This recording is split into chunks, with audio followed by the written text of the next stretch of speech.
Welcome back to the Bud Light Breakdown, where we have officially, gentlemen, our 2020 LCS Summer Champions, and it's TSM. Order has been restored to the region after a few years.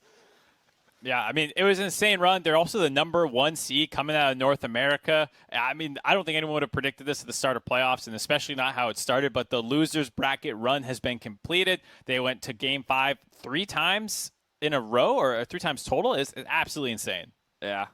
And they embraced one of the big meta changes. You know, a lot of the top lane carries carry junglers. Bjergsen often playing supportive type mid laners, Twisted Fate to roam around, Zilean to really empower those carries. And TSM took that strategy straight to the top of NA. I kid you not, all year long, this desk has been saying, please play carries top lane. Mark was eating frozen bananas. He had frozen bananas for breakfast just to prove to people that you could play carries top lane. Why then did you both predict FlyQuest? And I was the only one for TSM. Because you're smarter, Kobe. Like, can we move past it? Well, you know why? No, I'll tell you why. Because these two were so jaded from months of not seeing carries in the top lane and asking for it that they never expected it would actually be fulfilled. But it was Broken Blade and TSM. And I think you raise a really good point here, Kobe, that the ultimate winner of the LCS was the team that made the right adjustments around the way that League of Legends should be played, at least for them as a team. And finding that identity is really what allowed them to blossom here in the postseason.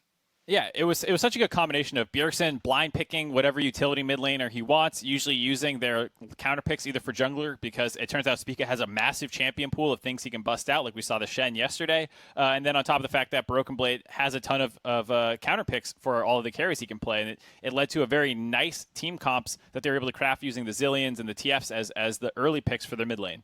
I should jump in here just to let our audience know that later on we will also be hearing from Broken Blade and then Doublelift. So more interviews to come. Stay tuned for those. But as we wait for that second interview to get set up, I do want to just get a real quick refresher of this fifth and final game, how it broke down. Because, again, this one started out quite differently than the way it ended, with FlyQuest executing a beautiful early turret dive for a quick 2-0 lead in terms of kills.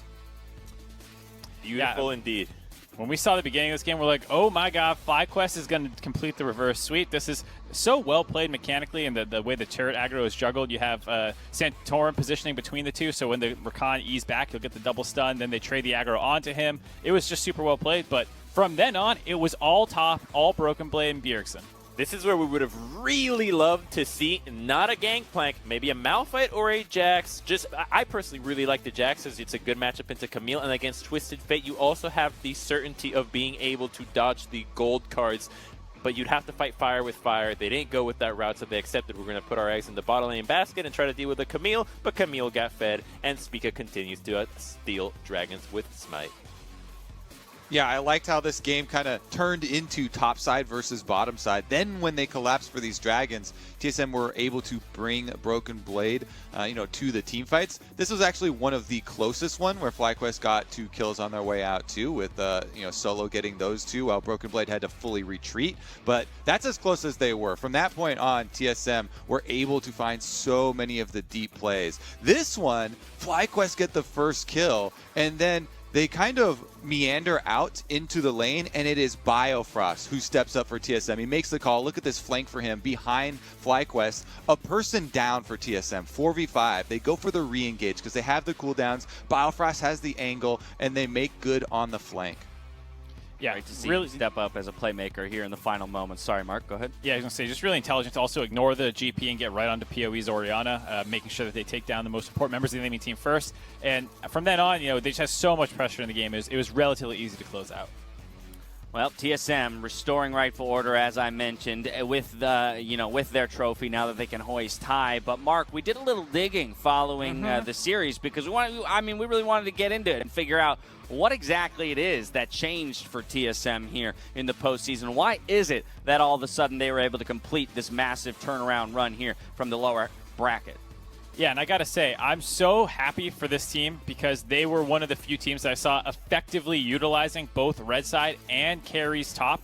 If you take Camille and TF, even if it's blind, not many people on red side of North America are going to be okay with trying to pick stuff into it. And for FlyQuest, it's a pretty heartbreaking run after being in winner side the entire time, just not being able to pull out in the most important series.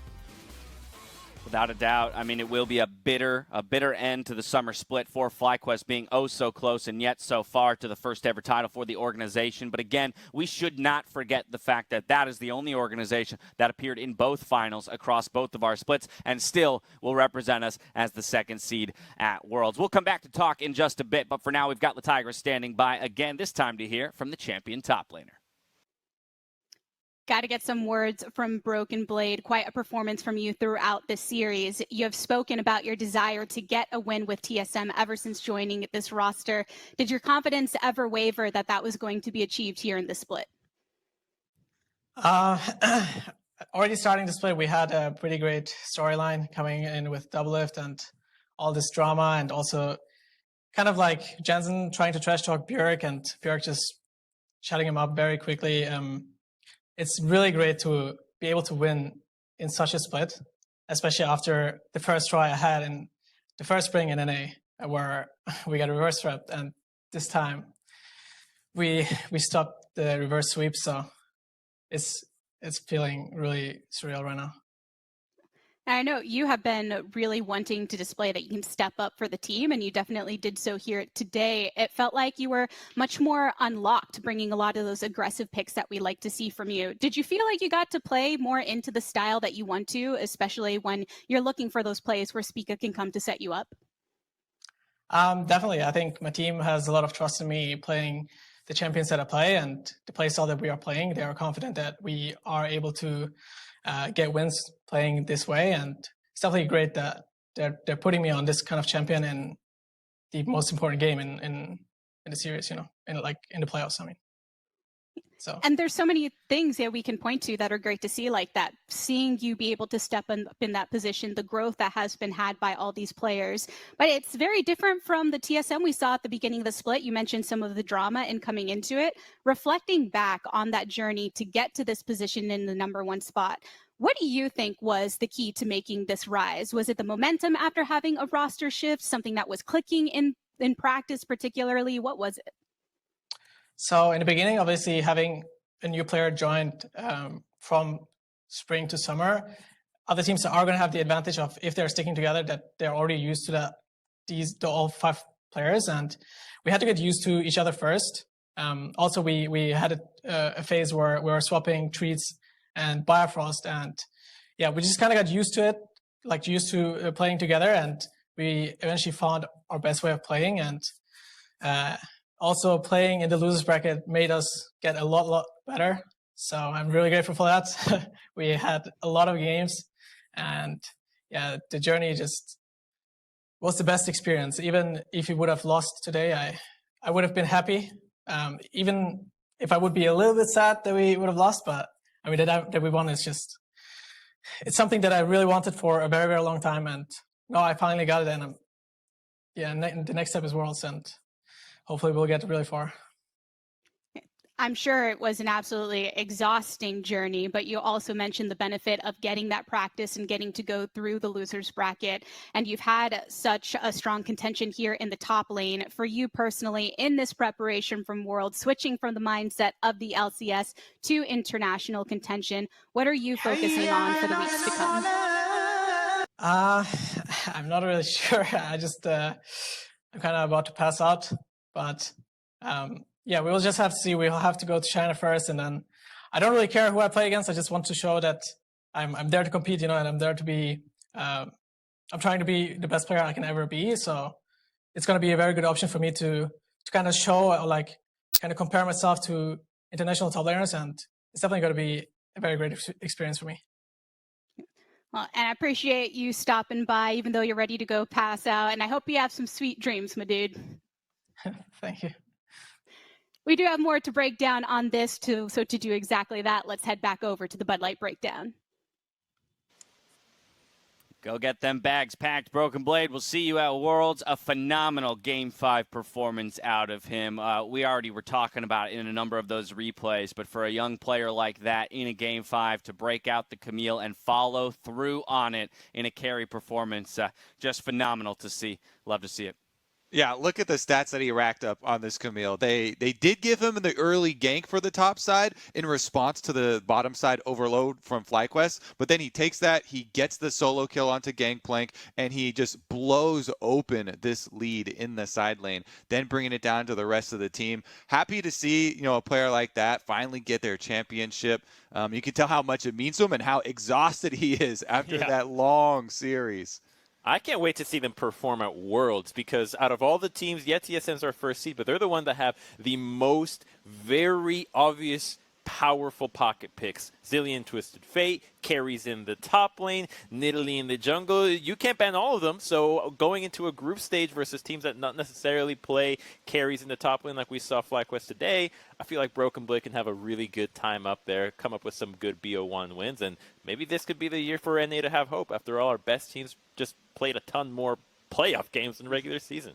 Teams at Worlds will definitely take some of those champions that you're talking about. Sadly. As well. Sadly. I mean, I'm just glad that they were able to win. I'm actually so excited TSM won because they're the only team that feels like they're playing a bit more of that global, carry top meta. When you go up against these LPL teams, they're not going to be, picking these weak side only champions, which is what happens in North America. And TSM is clearly the best team at playing red side and carries for that reason. When you just look at the numbers, they are so much better than the rest of the league at playing on red side. They have a 58% win rate compared to, this is playoff for the rest of the league, was a 37% win side on red side. It's because no one will actually take the hard counter matchups when you blind your carry. So Broken Blade absolutely exposed the region, I think, a little bit. And TSM as a whole showed what you should be doing. And I hope to see teams adapt because they destroyed people with this playstyle. The import from TCL, who came in, made a quick name for himself with some impressive performance in his first spring split, fell just short, we'll remember, in that finals series that year, and I feel was quickly written off.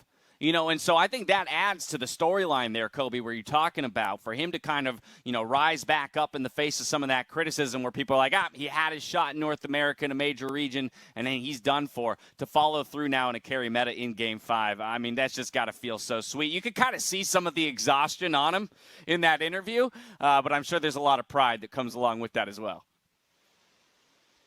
Completely agree. And he showed it on the Rift. Him talking about it, the importance of them trusting him in Game 5 in the most important match of the LCS. Game 5 of finals.